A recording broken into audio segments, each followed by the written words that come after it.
Let me ask you a question. What makes someone a mother? Is it blood? Is it DNA? Is it 9 months of carrying a child inside your body? Or is it the 3 a.m. wake-ups when they're sick, the lunches you pack with little notes inside, the tears you wipe, the monsters under the bed you chase away, the years, the lifetime of showing up every single day, choosing that child over and over and over again? My sister looked at my daughter, and said in front of our entire family, "Let's be honest, you're not a real mom. You didn't carry her. She's not really yours." My 5-year-old daughter heard every word. What I did next, what a real mom does when someone hurts her child, is a story I need to tell you. But first, hit that like button right now, subscribe if you're not already part of this family, and drop a comment telling me where in the world you're watching from. I want to see every country, every city. Let's go. My name is Cassie. I'm 34, and my daughter Lila is the love of my life. I need to back up and tell you why I adopted, because it matters. When I was 26, I was diagnosed with a condition that made biological pregnancy either extremely unlikely or extremely dangerous. The details are personal, but the summary is this: my body couldn't do the one thing I'd always dreamed it would do. I wanted to be a mother my entire life. Some girls grow up wanting to be doctors or astronauts or singers. I wanted to be a mom. I babysat every kid in my neighborhood. I volunteered at daycares. I collected baby name books like other people collected stamps. And then a doctor sat me down and told me it probably wasn't going to happen the way I'd imagined. I grieved that, hard, for a long time. I'm not going to sugarcoat it. I was devastated. I felt broken. I felt like my body had betrayed me. But my desire to be a mother didn't die. It just found a different path. When I was 28, I started the adoption process. It was long, it was expensive, it was emotionally exhausting. The paperwork, the home studies, the waiting, the uncertainty. There were moments I wanted to give up. And then, when I was 29, I got the call. A baby girl, 3 days old, born to a young mother who loved her enough to give her a chance at a life she couldn't provide. I drove to that hospital shaking so hard I could barely grip the steering wheel. And when the nurse placed that tiny, warm, impossibly perfect baby in my arms, when Lila opened her eyes and looked at me for the first time, I became a mother. Not sort of a mother, not an almost mother, not a mother with an asterisk, a mother. My sister Rachel is 2 years older than me, and Rachel is, how do I say this kindly? Rachel has always needed to be the best at everything. Best grades, best wedding, best house, and when she had her son, Tyler, she became the best mother. Or at least, she made sure everyone knew she was. Every conversation with Rachel was a competition I didn't know I'd entered. She'd talk about her natural birth like it was a marathon she'd won. She'd post about breastfeeding milestones like they were Olympic medals. She made motherhood a sport, and she was the reigning champion. When I adopted Lila, Rachel said all the right things publicly. "So happy for you," she posted on social media with a heart emoji. But privately there were comments. Small ones at first. Paper cuts disguised as curiosity. "Do you know anything about her real parents? Don't you worry she won't bond with you the way she would with a biological mother? It's so brave of you to raise someone else's child." Someone else's child. Every comment was a tiny knife, and I swallowed them all because Rachel was my sister, and I told myself she didn't mean it the way it sounded. But she did. She absolutely did. Lila was 5. We were at my parents' house for Thanksgiving. The whole family was there. Mom, Dad, Rachel and her husband, their son Tyler, some aunts and uncles, my cousin Bree. Dinner was over. The adults were in the living room having coffee. The kids were playing in the den. Everything was warm and normal and fine. And then Tyler came running into the living room and said, loudly, the way 6-year-olds do, "Mom, Lila says you're not her real aunt because she's adopted.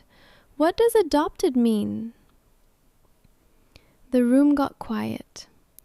Lila appeared in the doorway behind Tyler. My baby, my daughter, with her big brown eyes and her messy ponytail and her Thanksgiving dress with cranberry sauce on the sleeve. She looked confused, not upset yet, just confused. Because she knew she was adopted. We'd always been open about it. It was part of her story, and we told it with love. But what happened next turned that story into a weapon. Rachel laughed. Not a kind laugh, the sharp kind. "Well, Tyler, adopted means Lila's real mommy couldn't keep her, so Aunt Cassie took her in." "Rachel," my voice was a warning. But Rachel wasn't done. She'd had 3 glasses of wine and a lifetime of superiority, and they'd combined into something cruel. "I mean, let's be honest, Cassie. You're doing a great job with her, but you're not a real mom. You didn't carry her. You didn't give birth to her. She's not really yours, not the way Tyler is mine." The room went dead silent. My mother's hand went to her mouth. My father set down his coffee. My cousin Bree's eyes went wide. And Lila, my baby, my daughter, looked at me with those big brown eyes and said in a small, trembling voice, "Mommy, am I not really yours?" My heart didn't break. It shattered. I could have screamed at Rachel. I could have thrown my coffee. I could have caused the scene that would be talked about at every family gathering for the next 20 years. But my daughter was watching. And that instinct, that immediate pivot from my own pain to my child's, that is what a real mom does. I knelt down in front of Lila. I took her hands, and I looked into her eyes, those beautiful eyes that weren't made from my DNA, but were my eyes to look into every morning for the rest of my life. And I said, "Lila, listen to me. You are mine. You have been mine since the second I held you. I didn't carry you in my belly, but I carry you in my heart, every single day. You are not less mine because we don't share blood. You are more mine because I chose you. Out of every little girl in the whole world, I chose you. And I would choose you again, 1,000,000 times, 1,000,000,000 times. You are my daughter, and nothing anyone ever says will change that." Lila threw her arms around my neck and whispered, "I love you, Mommy. I love you more, baby." And then I stood up and I turned to Rachel. The room was still silent. Everyone was watching. And I was done being quiet, done swallowing paper cuts, done protecting Rachel's ego at the expense of my daughter's heart. "Rachel," I said. My voice was calm, terrifyingly calm. "You will never speak about my daughter that way again. Not in front of her, not behind her back, not ever." "Cassie, I was just being honest." "No, you were being cruel. There is a difference. And if you can't tell the difference, that says everything about your mothering, not mine." "Excuse me?" "You heard me. You think being a real mom is about biology? About pregnancy and birth? Then let me ask you something. When was the last time you sat on Tyler's floor and played with him for an hour without looking at your phone? When was the last time you let him be a kid without turning it into a photo opportunity for Instagram? When was the last time you listened to what he was saying instead of performing motherhood for an audience? Rachel's face went red because she knew, and everyone in that room knew. Being a real mom, I continued, is not about how a child arrives in your life. It's about what you do after they get there. It's about showing up every single day. And I show up for Lila with everything I have. So don't you ever question my motherhood again. The room was so quiet you could hear the clock ticking. My mother broke the silence. She stood up, walked over to me, put her hands on my shoulders, and said, loud enough for everyone to hear, "Cassie is Lila's real mother. End of discussion.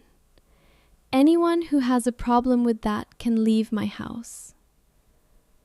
Nobody left. Rachel didn't say another word for the rest of the evening. Rachel didn't apologize that night. It took her 3 weeks. When she finally called, her voice was small. She said she'd been thinking about what I said, about Tyler, about the phone, about performing motherhood instead of living it. She said it kept her up at night because she knew I was right. "I was jealous of you, Cassie," she said. "And that I didn't expect." "Jealous of me? You said I wasn't a real mom." "Because you're a better mom than me, and I couldn't handle it. You're so present with Lila, so patient, so intentional. Everything you do is about her. And I've been so busy proving I'm a good mother that I forgot to actually be one." I didn't forgive her immediately. You don't get to break a child's heart and fix it with one phone call. But it was a start. Lila is 7 now. She knows her story, all of it. She knows she grew in another woman's belly and in my heart. She knows that families are built in 1,000 different ways, and every single one is real. Last week, she made me a card at school. Construction paper, glitter glue, the works. On the front it said, "Best mom in the world." Inside, in her wobbly 7-year-old handwriting, she wrote, "Thank you for choosing me, Mommy. Thank you for choosing me." I'm crying right now just telling you about it. Because that little girl, my little girl, understood something at 7 that my adult sister couldn't grasp at 36. Love is not about blood. It's about choice, and the choosing never stops. To every adoptive parent listening right now, you are a real parent. Don't let anyone with a narrow definition of family make you question that. To every adopted child, you were not given away. You were given more. More love, more intention, more deliberate, fierce, I will move mountains for you, love. And to anyone who has ever told an adoptive parent they're not real, check yourself. Because real isn't about biology. Real is about who shows up when it's hard, who stays when it's messy, who chooses that child every single day without condition. That is real. Hit that like button if this story hit you in the heart. Subscribe so you never miss a story. And comment below, where are you watching from? And if you're an adoptive parent or an adopted child, tell me your story. I want to hear it. Share this with someone who needs to hear it today. You are real. Your family is real. Your love is real.